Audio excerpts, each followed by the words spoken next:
Alright guys, welcome to the channel.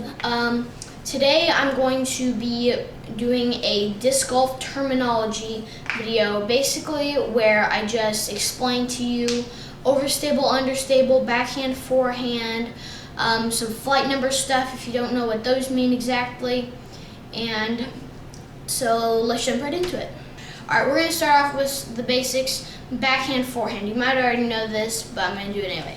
So backhand, if you have the disc and you throw it like this, pulling it, reaching back, pulling it through your chest, then that is a backhand. If you take it and you go around and use your elbow like a baseball swing and you kind of sling it this way, then it is a forehand. And then, so next is hyzer and hyzer. So for a backhand, this is flat. You should have your back straight when you throw flat on a backhand. And with a forehand, to get the flat angle, you should be bent a little bit forward, but that's form, obviously. But so if you lean forward after the flat angle, then that's going to end up being hyzer. And if you lean forward, so it goes the same way with backhand. There are different amounts of hyzer. You can go a little hyzer, more, until tons of hyzer. So like vertical. And then the opposite, if you go the opposite way from flat, you lean back, then that's anhyzer. Same with backhand. If you go back from flat, so that's anhyzer. So you can also, it can do this in the flight as well. And so imagine that I throw this disc flat, completely flat, have my back nice and straight. Let's say I throw it backhand and I have my back super straight, and it just comes out nice and flat. Imagine a nice line going straight down from where I release it. If it goes, and well, let's say the line is like 50 feet thick, okay? If it goes to the left of the line, then it's going to be overstable. If it turns to hyzer angle and goes to the left of the line before it hits the ground, on a backhand, it's going to be overstable. If it goes and turns to the anhyzer angle and goes to the right of the line before hitting the ground, it's going to be understable. And if it stays on that 50-foot thick line, then it's going to be pretty neutral, so pretty straight. And I'm sorry if you're lefty and it's harder to relate, but that's just the way it goes. There are different words for these.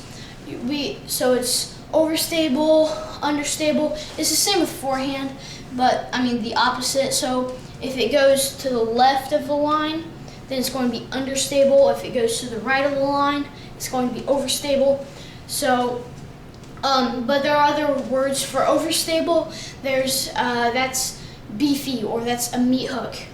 It comes from the shape of a meat hook, and they say it's beefy. So that's a word you might hear with it. And again, if you throw it flat on a backhand and it goes to the left, beefy meat hook. If you throw it and it goes to the right of the line on a backhand, left of the line on a forehand, they might say it's flippy, or they might just simply say it's understable. But either work, it has the same definition.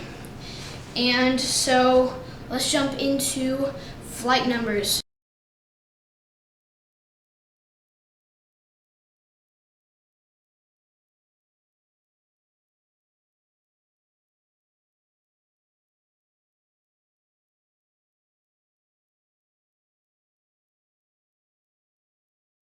So this will help a lot with flight numbers because the first one is the speed. Speed is basically just the thickness of the rim. So from 1 to 3 is going to be your putters, and they're going to have thin undersides of the rim, and typically like thicker this way. And then your 4 speeds can either be mid-ranges or putters. Then your 5 speeds are always mid-ranges. they have a little bit thicker rim and not quite as tall. And then you have 6 speeds. 6 speeds can either be mid-ranges or fairway drivers. That depends on the disc. And then you have fairway drivers, that are even thinner than mid-ranges and have an even thicker rim here. And then you have those going from 7 speeds all the way to 9 speeds. And then your 10 speeds are hybrid. They have thicker rims than fairway drivers, but not quite as thick as distance drivers.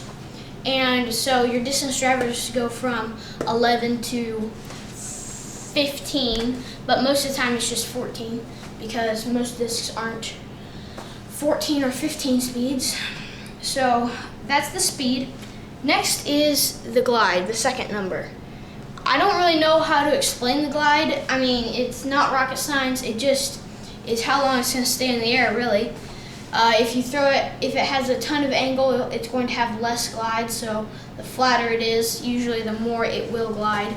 But different discs have different amounts of glide.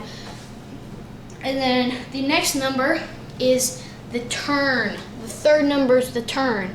So the turn is how understable or overstable it will be right out of your hand.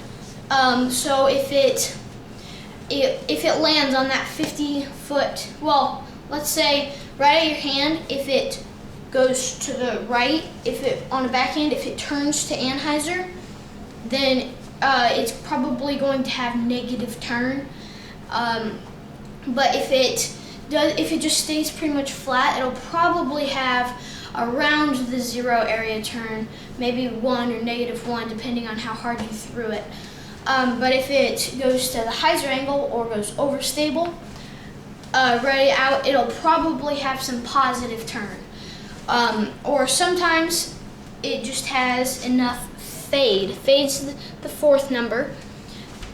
Sometimes it just has enough fade that right out of your hand, it goes to that hyzer angle. That depends, but if you throw it hard enough, it will have that zero turn and then fade. So, but the fade is what it does at the end of the flight when it has no speed.